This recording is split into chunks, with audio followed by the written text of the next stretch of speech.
we came on here, um, and we've said this a few times, and I literally I thought, oh, I'm not sure I want to do this because I have no idea what to talk about.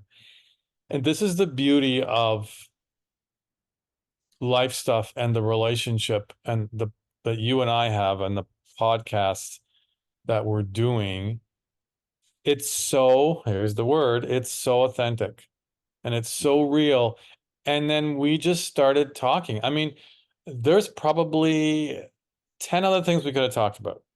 You know, Absolutely. maybe something you're going through. I've been going through something and I had an aha moment the other day and I wanted to talk to you about that.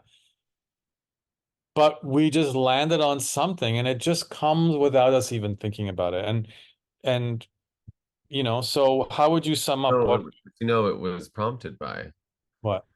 me wanting to bring someone specific onto the podcast and us having a discussion about why, if, what that could look like. And to me, it's because we actually had a discussion rather than just, oh, sure, let's do it, Yeah. is why we got to have this whole conversation. And Um, and we kind of disagreed about it, but this is the beauty of a relationship of whether it's a friendship or political or whatever it is that you talk about it, and you work through it and you come to a conclusion, whatever that conclusion is. yeah. And because of that, we started talking about my friend and massage therapist who has a couple of boys and who uh I discovered what his parenting style is and how his son is and what that whole thing happened, and that's what this is about. So stay tuned and watch that and you'll see what we'll see what we're talking about. My massage therapist, I'm finding out more about him. He this is the point of the story. He has two boys. Mhm. One is 3 and one is 9. And I said, oh, show me a picture of your boys. And so he showed me, and I said, oh, I thought you had two boys. He said, I do. He said, oh, well, this one looks like a girl because he has long hair. Like his hair, this kid's hair is down to here, and it's hair like it's this straight, beautiful black hair, and he looks like a girl.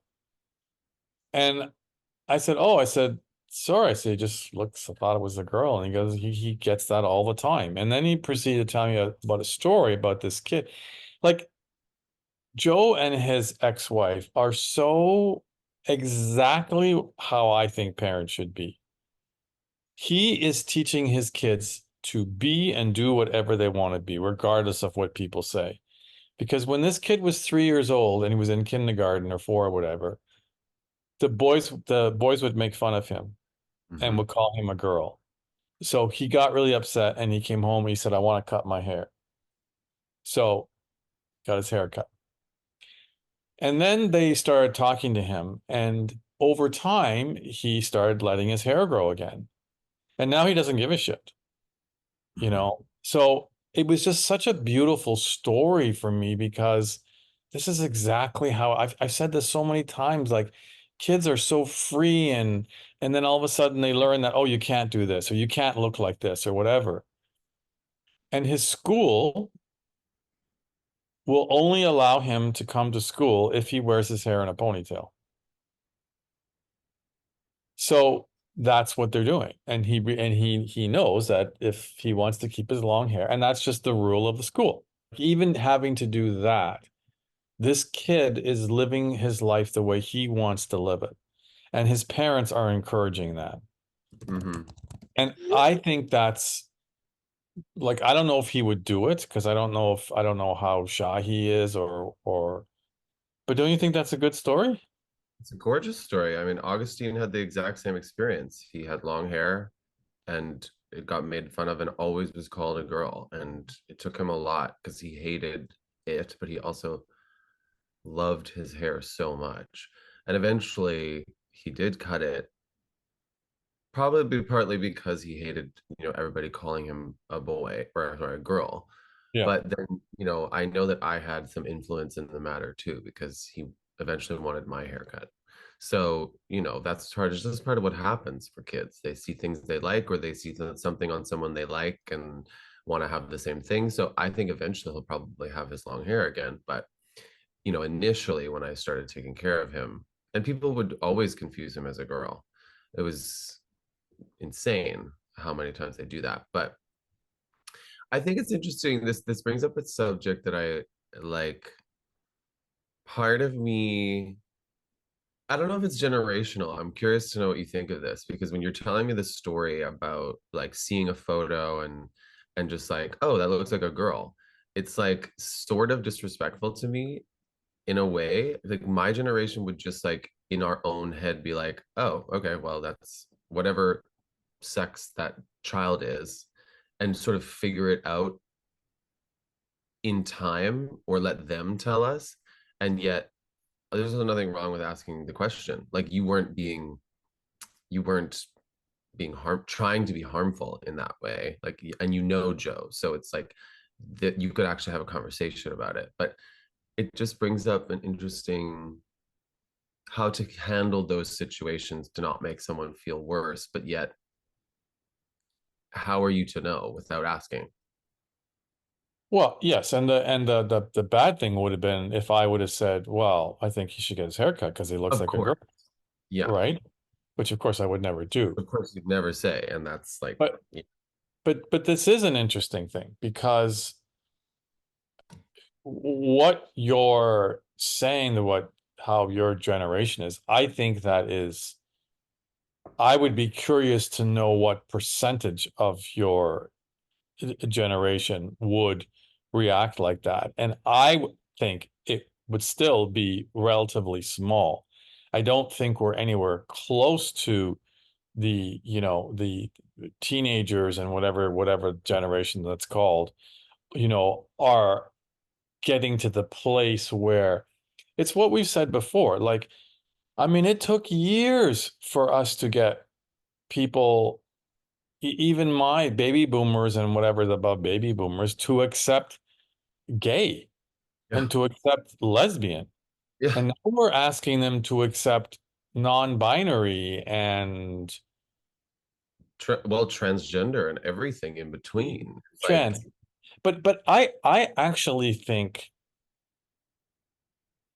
trans is something that's would be easier for people to accept than non-binary, yeah, because it's just such a it's such a I it get it. fits into the boxes a little more, like masculine, feminine boxes.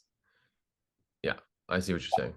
Now we're seeing more of it. I mean, I saw a guy on the Oscars last night. He was an Asian guy, and I mean, his head was like he had makeup, but he was still obviously a boy. But he had this big flowing gown, Mhm. and I was like, oh, well, that looks pretty cool, Yeah, you know. So it's and getting there. that's essentially like your reaction is why. Like my first reaction to what you said was like, oh, maybe you shouldn't have said that. But then I was like, no, you were there was nothing malicious about how you said it, and that's what matters the most. And I think that in fact now I'm going to take back what I said in a way, because I feel like our generation is so hypersensitive that you can't even say the truth, which is just debilitating.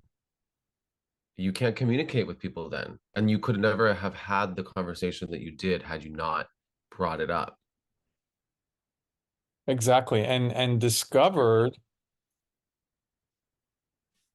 like, Joe's a very cool guy. I mean, Yeah, he has gay friends, and he's just a very cool guy. But he's also brought up in Mexico, and right. it's a very different culture here. So his, I mean, I still get the chills when I talk about it, when I think about it, because I just wish every parent was like that. Yeah. And then we wouldn't have all these problems. And like he's just like, okay. I mean, I almost asked him, so what happens if your son decided that he wanted to be a girl? And I know what he'd say. Say, okay. Mhm. Yeah. that's what you want, you know? But that's what it should be, and it's not. And yeah, I mean, I agree. We should, I mean, but how do you, you're on the street and you run into somebody and they have this little kid and, you know, it obviously looks like a girl. Yeah. And you haven't seen this person for a long time and you, what would you say, like, oh, I didn't know you have a girl, or like As what in you already thought that they had a boy, so like you're no, surprised by it, or you just didn't even know they had a kid. just didn't know they had a kid. So I'm talking about anybody on the street who maybe, it's like people. So this is gonna be really weird. I'm gonna compare it to a dog. It's like, people walking, oh my God, your dog is so cute and la la Of la. course. And they don't know if it's male or female, right? And it really doesn't matter. Because but No, they want to say, oh, is she or is he? And it's like, oh, is it a girl or a boy? of So course. I mean you can apply that. Like you see some really cute kid and you want to say, oh my God, she's beautiful or he's beautiful. Like what would you say? Oh my God, your kid is beautiful. And You then just what? validate gender. Just don't say, don't ask anything. Yeah, well, I mean, honestly, based on even the story that you previously told, like, there's no reason you couldn't say, are you a boy or a girl? And let them answer. And that could be potentially awkward, but like honestly, that's kind of where we're at right now because you're asking the question. It would be different if you pointed the question, you're a boy, right? Or you're a girl, right? And Mhm. then it's on them to try to defend themselves, whatever the answer may be. But if you just politely, if you like, oh, your kid is so beautiful to the parent, but then to the actual child, if you don't know their gender, be like, oh, are you a boy or a girl? And But honestly, I would be interested to see what their reaction would be because you're not coming at them with any malicious energy or like predetermined, like, I know you are this or that because of what you look like. yeah, but if you say, are you a boy or girl, wouldn't that be harmful to the kid? Why? Well, because If they know I what would they be are, like, they'll answer. no, I would be like, well, what do you mean? Of course I'm a boy. Like, Okay, why are you good. asking? Then honestly, it brings up the question of whether you should even ask. Does it even matter? Like the Right, dog. right. Does it even matter? Your kid is beautiful, whatever gender they are, but you don't even need to say that. Because, and this is where what I was getting to before with Joe, as somebody it's very easy to have the actual dialogue. I think there's certain circumstances where, like, if you're just running to somebody on the street, a moment like that doesn't require you to understand, oh, is that a boy or a girl? Like, you may think it, but is it really necessary for the conversation? No. In the case of your friend, that's a different story. That actually unfolded as a beautiful interaction between the two of you. But Justin, that's not where we're at. I Oh, mean, absolutely not. People don't think like this we're at not at, all. sorry, we can't talk over each other, so let's go ahead. I just think people don't think like this at all. Yeah, because yes, it would be great. It's just like apparently what this episode is about now. I love it. It's like it's like getting to the place where you say, "Oh, your child is beautiful," right? Hmm. And a boy or a girl can be beautiful, Yeah. and where you don't, if you're not sure, you be respectful and don't ask. It goes along with the parent allowing that child to be whoever they want. But it's not only that, like I mean, they sat down, him and his wife, and just really encouraged him Hmm. to be and look like he wants to look. I mean, it's quite, I've never come across somebody where it's that strong in a place that's not necessarily um what's the word I'm looking for? Like not cosmopolitan, but Oh yeah, they're not in a big city. It's very rural. it's not like New York. No, and yet they somehow are fully accepting. So, I mean, I think if Joe wants to come on, I think we should have him on and just sort of Absolutely. explain, because it's an excellent question. How did he get to where he's at and to be able to be that accepting and allow, and I'm sure it's not just his child, it's anyone to be who they want to be, Yeah. and not judge. Like but that's yeah, I'd like to know where that comes from. I mean, Augustine's parents, same story. They were just always incredibly supportive. Like, no matter what he wanted to do or not do, and Mm. it was never, it was always discussed. It was, let's talk about this. Like, and if you don't want to talk about it, okay, we'll talk about it another time. But it was never it was never like our generation where you just don't talk about anything. That yeah, but that's what I would want to find out. I don't know if it's like that, and I think there are also people this is not you know something earth-shattering that were completely brought up the opposite way, but they broke that chain, you Yes. know. Uh, I think Ernie's a good example, someone who we had on a few weeks ago. He's a good Mhm. example of he's not at all like how he was brought up and how his parents are. Yeah. So you can break that. I had a question for you. Yeah, not a question, this is just another comment. And because you are, again, because of the age difference, and I'm accepting things more and more, but you know, you and your generation and even generation below you, which is even Mhm. more so, like I wonder, like, what's your thought on like, will we ever get to that place where, as we were saying in the beginning of this, it's like it's really hard for people to accept non-binary. You know what? Yeah. One day you want to be a girl, one day you want to be a boy, one day you dress like a girl, one day but like I mean, I'm a Gemini. I have a split personality. I think that's amazing. I think it would be amazing I mean, that's not who I am, No. but what that could be kind of exciting if you're living in that world, in that body where you just get to be and dress. And I'm just not sure. I don't think we're anything close to being there, but how amazing would it be that people could just act, do, dress, be with whoever they want? Like, I think that in some ways it's naive to think that it's ever possible for this whole entire globe to, think the same and get to this place where it's very open and accepting for everyone. I was literally, I don't know if I was dreaming or if I was daydreaming or if I was just like in my meditation this morning, but I definitely thought about this exact idea of like, how do you work with people who want to hurt you? Like, and they'll use the same argument against you. Well, you're not accepting me. And in my head, I'm going, but I don't want to hurt you. And you want to hurt me or withhold letting me live how I want to live, which if you don't agree with that, you don't have to be around me.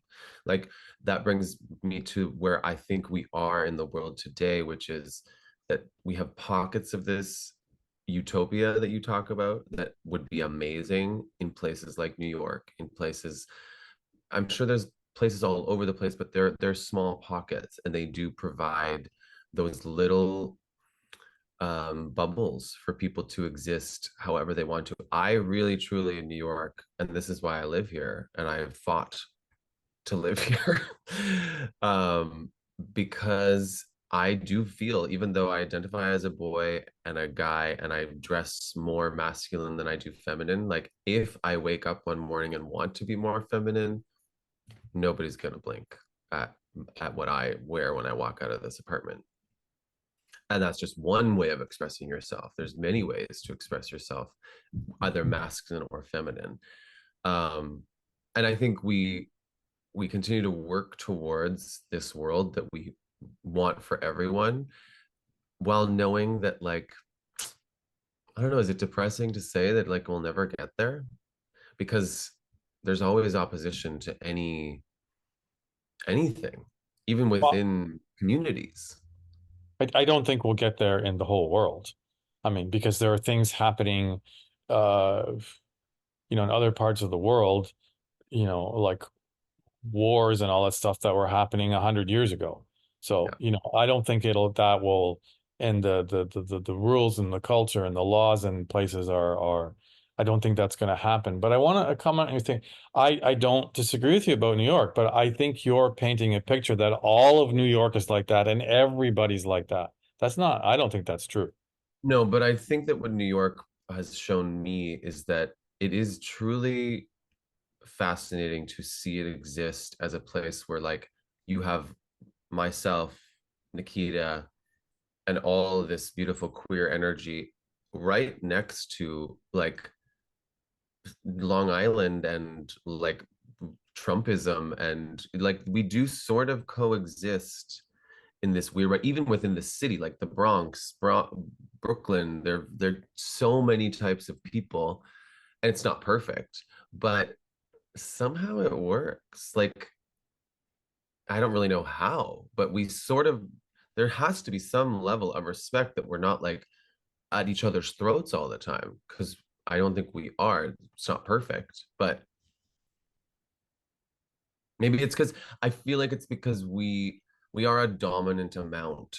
Like we hold ground in this as queer people in New York City, that like perhaps that's why they don't really feel like they could fuck with us in the same way as in other areas of the world. Yeah, and I don't mean you know, to be resistant or push back on what you're saying. I think that you are, because you are like what you're describing. I think I'm not necessarily sure that you see the people that are resistant to it. You're just open to, you're around people that are like you, or you don't even maybe notice the people. And I'm not saying, but I just think there's a lot more people, because that's like that anywhere in the world. In any city you have people who are very open and accepting, and you have people who aren't. Sure, New York is probably more, maybe LA. Um, But but I when we're will talking about sort of a general and broad acceptance, I'm not I sure think we're there. right, but I do think there's like, and this is again from having traveled other parts of the world and seeing how other cities exist. The reason New York is still different is because of the amount of like human to human interaction. In a city like LA, everybody's in a car. You don't have to interact with people. Bigger cities like London and New York and maybe Paris, but it's a different sort of beast. Like I'm sitting in a subway car with like 17 different kinds of people. And for some reason, they're the Hasidic Jew and the drag queen and the non-binary person and the Mormon and the homeless person and the like crazy grandma from Queens who like, sent her son to conversion therapy. They're all sitting in the same subway car, Mhm. not hurting each other. And it's quite fascinating. And that's when I think sometimes, am I being naive, or is it that I'm actually living these experiences? Like I'm seeing those things with my own eyes, and I feel a certain way living here, which is that I know that that exists, as opposed to in other places where that just does not happen. Because there isn't even a place where it would happen. Do you know what I mean? Like a subway car where that could even exist. In other cities, you're just driving everywhere. It's just so different. New York is definitely unique for those reasons. But okay, so let's sort of wrap this up, and like, you know, I'll ask you, like, what are we actually talking about here, and how do we get there? I think we're talking about safe spaces, environments. We've talked about how parents create safe spaces and environments for their kids to flourish in whatever way they bring forward and they'll be influenced by everything around them because a kid is a sponge. They're literally absorbing everything. And then we carried that forward into, where are those safe spaces for adults in the world? Because adults also need safe spaces to be themselves. We as adults learn to create our own safe space. Like we've talked about this so many times on the podcast that, can you go inward into yourself and find that safe space for yourself? That's one thing. But environments are also important because they allow you to express without feeling judged. And I think New York is an example of that but that's for me. And I think wisely brought up that that's not for everyone. And it just depends on who's experiencing these things. How do we get there? Girl, this I is have just like, I have an answer. go for it and I'll add to it. What as you were saying that is we just need more and more and more trailblazers. That's what we need. We need more and more of, I mean, a few years ago, you would never see a guy in the Oscars wearing a dress, and again, I saw it last night. And so we need more of those people, just like, in my generation, I mean, we couldn't be open and Mm-hmm. we were, harassed and bullied and thrown in jail. And Mm-hmm. so then there were people who just said, enough is enough. We're not going to put up with this anymore. Those are trailblazers. And you know, that takes a very special person because you can get hurt, you Mm-hmm. know, uh, you need a strong person to do that. So to me, it's going to take a long time, but it's happening very slowly where you see people that, okay, I'm not really sure if that's a girl or a guy, but oh, okay, that's the way they want to look. And we haven't seen that before, like prior to the last few years. So we need people to be feel more comfortable and safe that they can do that, but also be strong enough to know that they're going to be judged, they're going to be ridiculed, they're going to be like, people are not going to accept it. So Mm-hmm. that to me is the word. We need more and more trailblazers. And my addition to that is that in this time and place, like the most I think the most impactful place to be a trailblazer right now would be in politics. Like in places where like laws are written and implemented, or judges, or the places where decisions are being made.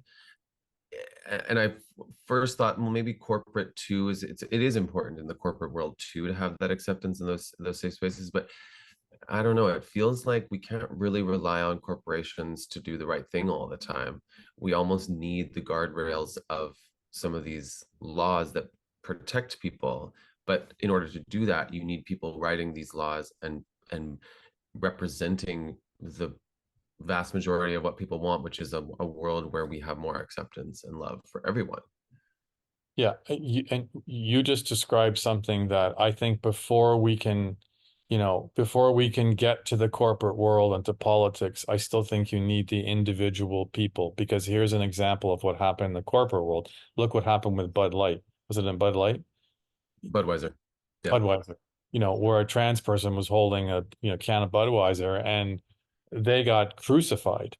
Yeah. I mean, how fucking ridiculous is that? So, like, no, we're not there, but we need, corporations who, look, let's face it, these corporations are there to make money. Yeah. And they can't be, they're not going to like do something where like they get wiped out. A politician, I mean, right now we're in a horrible place, or you're in a horrible place. The US is in a horrible place where it's all controlled by one person. And if you'll go against that person, you're out. Yeah. It never used to be that way. no. You know, you could disagree and then you could come together. It's not this, that's not the way it is. And so until we get beyond that, until there are more people who have the guts to stand up, and that's the problem. There aren't enough Liz Cheneys, you Truly. know, and as much as you may not like her politics, she's an amazing person who stood up to this asshole. Yep. And people aren't doing that. It's the opposite that's happening there. I mean, it's just you know, unless Biden continues to do what he did the other night, like it's going to be pretty close. Yeah. So anyway, that's what I think it has to be individual people who will, and the more you do, the more you have, the more you have, and the more you have parents like Joe that says, no, you can do whatever you want to do, Hmm. and and you know, help your children to be authentic. You know, Yes. one of our new favorite words, authentic and acceptance. And it's so crazy because we started that off with Ernie a few weeks ago, and it was a lot about what last week's episode was with your siblings. Yep. It's about being authentically yourselves and about acceptance. And you know what? It's kind of what we're talking about today. Classic life step episode where we took it exactly where it wanted to go, and prompted by something that we didn't know was going to lead us down a whole rabbit hole of a conversation, which will likely exist in further episodes after this in some way, shape, or form, depending on some guests that we might be able to get on the show. So I hope you And it's enjoyed. yeah, and I mean I love it because it's big. And as Justin says many times, I'm all about um some sort of lesson or some message. It's more of a message. The message, our life stuff really is 95% of the time, there's a message. Oh yeah, and that's what we always aim for. And this to me was a big one. And this message, if it gets out there and if it just like influences one set of parents or, you know, it's like it Mhm. can change the world. Absolutely. Now, if you're not going to watch it after that, then well, don't come then back. then go find another channel. Exactly. Go find it. But you're always welcome to come back Exactly. because we're always going to be here. We ain't going anywhere. Yes. All right, All my right, friend. my dears and my dear. Have a lovely rest of y'all's day, and we'll see you next time. Subscribe, tell all your friends, share this. There's always a podcast version available if you don't want to, if you can't watch it. All right. Bye. Hey, no balloons, no nothing. I was quick. I was like, I don't want no fucking balloons today.